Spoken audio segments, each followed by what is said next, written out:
Bismillahirrahmanirrahim. Segala puji bagi Allah Tuhan semesta alam.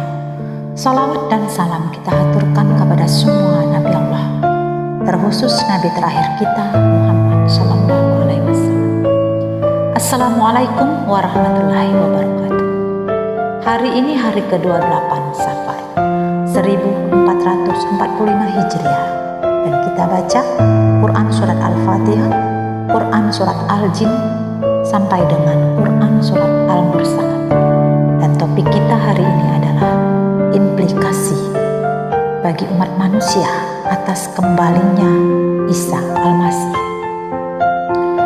Nabi Muhammad SAW telah memberikan informasi lebih banyak dan lebih akurat dari siapapun. Nabi SAW bersabda bahwa saat Imam Mahdi muncul, selamat tinggal pada negara-negara nasionalis. Tidak ada lagi negara Arab, Pakistan, Malaysia, Indonesia, dan lain-lain. Semua bentuk negara nasionalis itu akan ditinggalkan dan negara khilafah akan dipulihkan dengan Imam Mahdi sebagai pemimpinnya. Ini menjadi ancaman yang kuat bagi Israel, sehingga Israel menargetkan Imam Mahdi untuk dibunuh. Mereka mencarinya sampai akhirnya ditemukan di Damaskus, dan Israel akan melancarkan invasi ke Suriah, karena saat itu Israel sudah dipimpin oleh Al-Masih palsu atau Dajjal. Mereka akan mengapung masjid dengan semua alat militer canggih yang mereka miliki, karena Suriah saat itu masih dalam keadaan pemberontakan bersenjata. Saat itu Imam Mahdi sedang melakukan sholat subuh di masjid, dan ketika sholat akan dimulai, Allah mengutus Nabi Isa Al-Masih kembali turun dari langit, dan tangannya berpegang pada dua sayap malaikat Jibril. Peradaban barat modern tidak percaya adanya malaikat. Mereka tidak akan tahu tentang informasi ini. Dan saat Nabi Isa kembali, akan dipersaksikan oleh Imam Mahdi.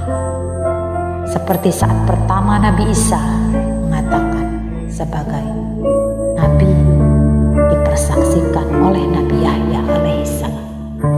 Imam Mahdi akan mengatakan, inilah dia orang yang kalian tunggu-tunggu. Dialah Al-Masih putra Maryam. Dan kemudian Imam Mahdi melakukan hal yang benar, menawarkan Nabi Isa sebagai imam dalam sholat. Karena statusnya imam dan yang di hadapannya adalah seorang nabi. Tapi Nabi Isa tidak dapat menerimanya, karena implikasinya jika Nabi Isa alaihissalam menerima untuk memimpin sholat, maka dia akan melanggar ketentuan yang telah Allah tetapkan padanya sebagai pemimpin kaum Bani Israel atau umat Nasrani. Karena itulah Nabi Isa menolak tawaran Imam Mahdi sebagai imam dalam sholat. Orang telah menunjuk kamu sebagai amir, kamulah yang memimpin sholat. Dan Nabi Isa sholat di belakang Imam Mahdi. Jadi sejarah akan berakhir dengan dua umat.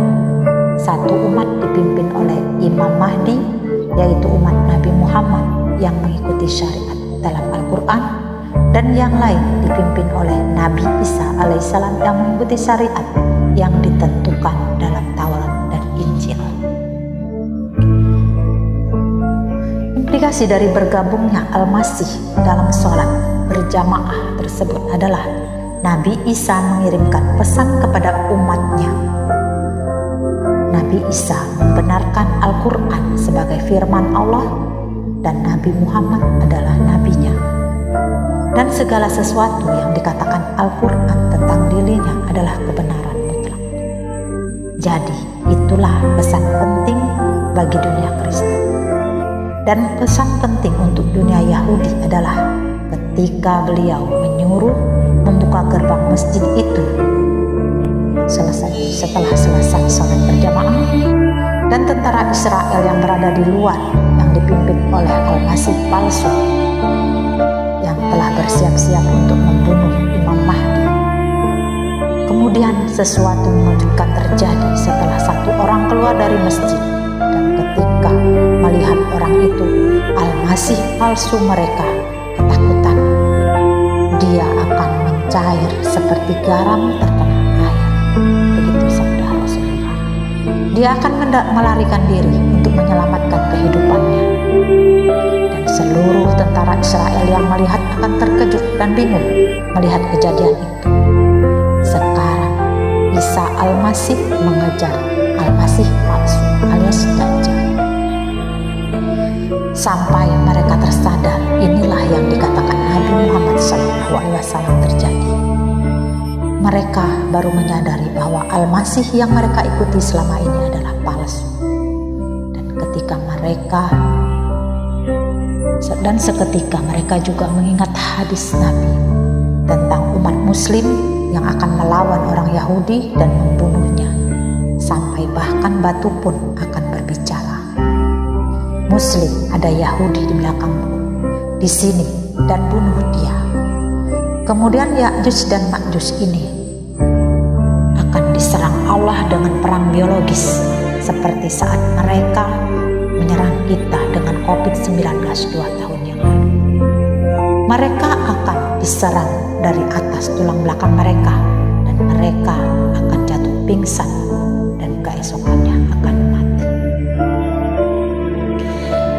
Ini bukan ajakan untuk membunuh setiap Yahudi, karena ada Yahudi yang memiliki kepekaan terhadap penindasan Israel di Palestina dan mendukung Palestina.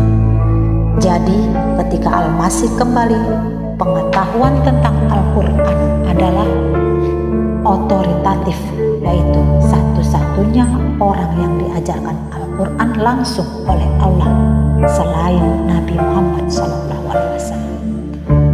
Dia akan mengkonfirmasi semua kebenaran Al-Quran, dan dia akan menjadikan Al-Quran sebagai fungsi furqan untuk mengoreksi setiap perubahan yang telah dibuat di Taurat dan Injil.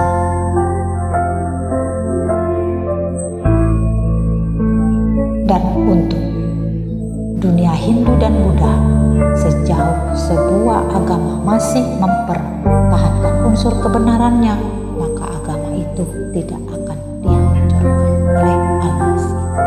Wallahu